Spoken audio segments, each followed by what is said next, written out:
Welcome back to the deep dive. Today we are tackling a question that so often gets skipped over. What happens after? So now what? Question. Exactly. You've had the profound insight, the big glimpse, that undeniable recognition of boundless awareness where you thought you were just sort of dissolves. And that's a beautiful moment, but it's also really where the work begins. I Yeah. mean, all the sources we've looked at, they all circle this one critical tension, The gap. the gap between seeing and living. You've tasted the infinite, but now you have to come back to the grinding ordinary. So the fundamental issue isn't the flash of insight itself. It's the sheer weight of embodiment afterwards. Precisely. The recognition that you are not the separate self, that's a world-shaking truth. But it's also conceptual in a way. It doesn't instantly reorganize your tax documents. Right. Or make you patient with your parents overnight. Not at all. It doesn't heal decades of relational dynamics. The insight is transcendental, but life is stubbornly factually here. And a lot of wisdom traditions, they're so focused on that upward climb, on transcendence, they don't really offer a roadmap for the descent, for the integration. They don't. And that's our mission today. Yeah. We're looking sideways and downward and directly into form itself. The paradox we're exploring is that the thing you were looking for isn't some escape. It's the complete recognition that the ordinary is the extraordinary. Fully met. We're talking about how realization actually settles into your day-to-day life. Okay, so let's start with a classic, that beautiful Zen koan. Before enlightenment, chop wood, carry water. After enlightenment, chop wood, carry water. It seems so seamless, so simple. It does, and it's poetic, but sources suggest it misses the immediate psychological reality of it all. It doesn't account for the chaos of that transition. What kind of chaos? Well, the aftermath often involves this deep sense of disorientation. There's a comedy to it, Yeah. but also a strange grief. Grief. That's surprising. If you've just realized your boundless awareness, why on earth would you feel grief? Because the whole structure you relied on, that tight, fixed story of me, it's collapsed. And even though that structure was the very source of suffering, it was familiar. It felt stable.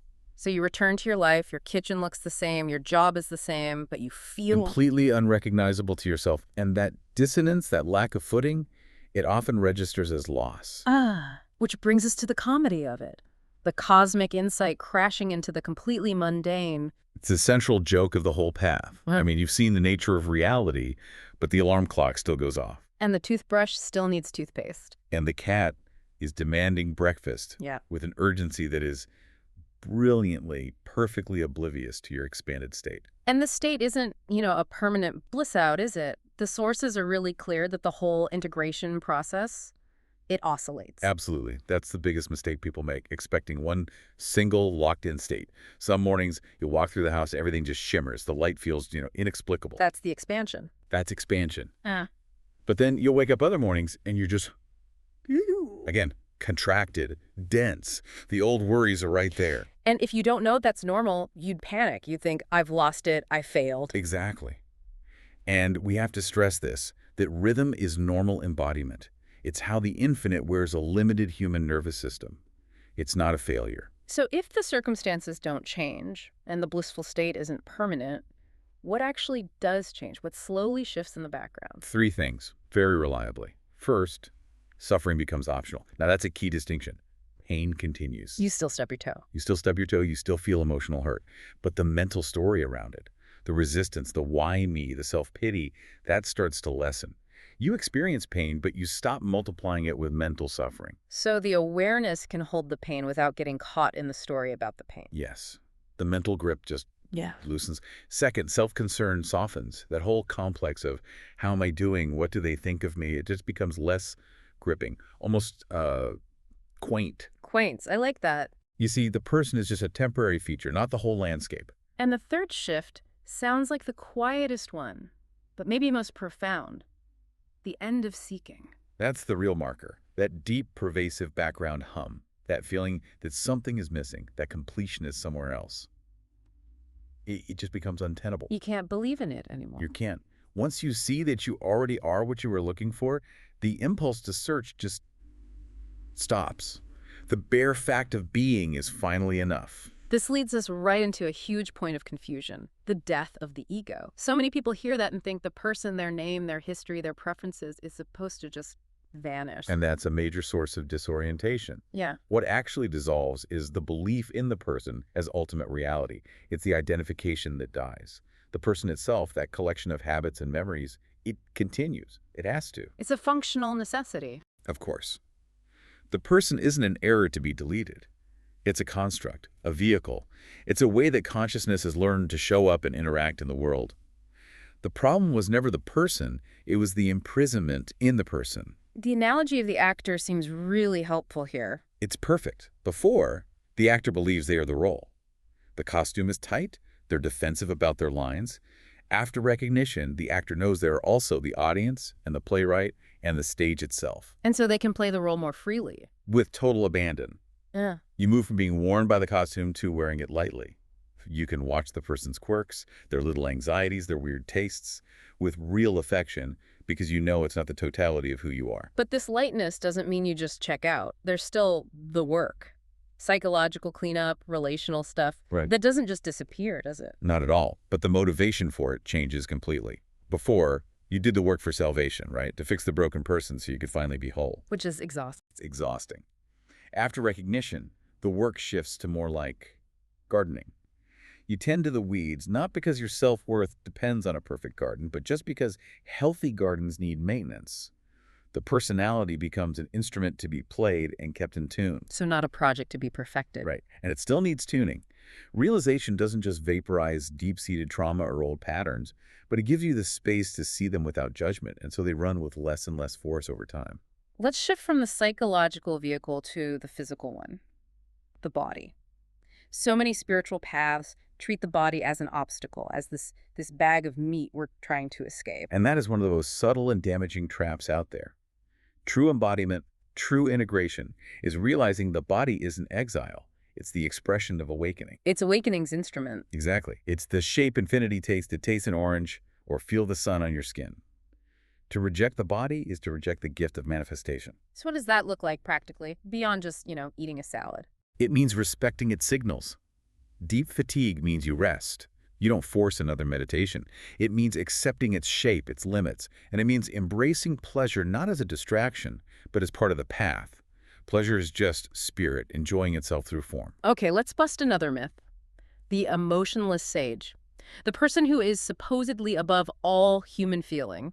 The sources say awakening often intensifies emotion. It does. It doesn't stop the feeling. It changes how you feel. It's a shift from reactive turbulence to depth and capacity. Yeah. When you stop identifying with the self that's having the emotion, you stop resisting the emotion itself, it can finally flow through. Can you give an example, like with grief? Grief is a powerful one. It stops being a problem to be solved or rushed through. It's just seen for what it is. Nice. Love with nowhere to go. You can let the sorrow be fully felt because you know you are the space holding the sorrow, not the sorrow itself. And something like anger, which feels so personal. Anger becomes clean energy.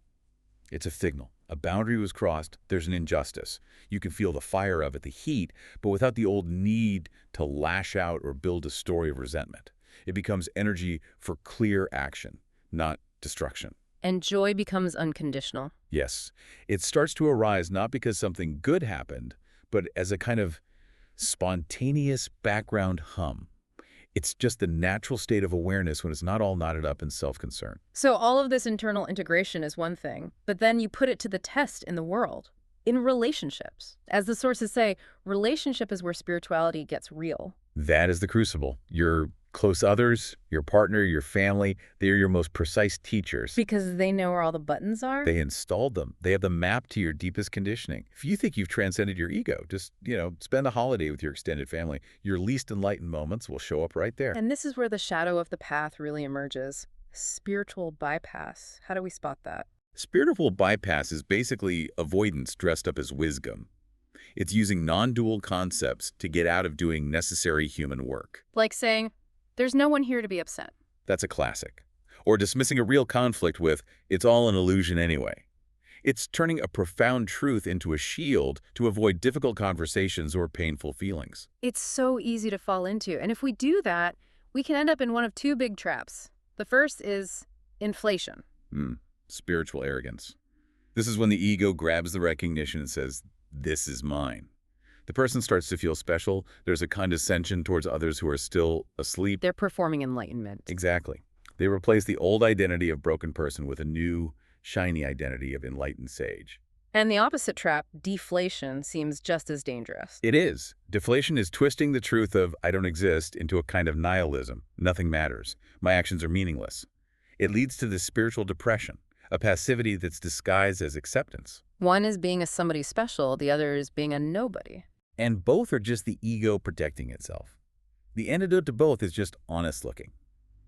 Coming back to the middle way, you are neither special nor nobody. You are the awareness holding the functional person. Which brings us to the final irreducible fact of it all, what Zorba the Greek called the full catastrophe. Aging, decline, mortality. How does this realization meet that? It changes the relationship to the decline, not the decline itself. Aging, the master teacher of impermanence. The body slows, roles fall away. The suffering, which is the resistance to that slowing, that becomes optional. But the loss is still felt. The sadness is still real. And death itself. If identification with the body is looser, what does awareness realize about its own end? The deepest insight is that awakening never promised the survival of the person. The name, the history, that construct will dissolve. But it offers the direct knowledge that what you truly are, this aware space, was never born. It's prior to time. Exactly. It's not the kind of thing that can die. And knowing that, really knowing it, allows the primal fear of death to finally loosen its grip. So after all the seeking, all the integrating, what's the final punchline? This is it. This exact moment. The ordinary, unremarkable, sometimes boring, sometimes beautiful moment is what you were looking for. The mistake was always looking past it for something else. The extraordinary is the ordinary, fully met. But the whole thing is impossible, inconceivable, utterly unexplainable, and it's happening right now. You aren't becoming something new. You're just recognizing what you already seamlessly are. So to recap this whole deep dive, the goal of integration isn't to get a better life or to be free from problems. No. The goal is a shift in how life is held. The grip is just looser. You can meet anything, joy, sorrow, boredom with openness, because you know you aren't defined by it. That arrival at radical ordinariness is the highest expression. And that leaves us with a final, provocative thought for you to chew on.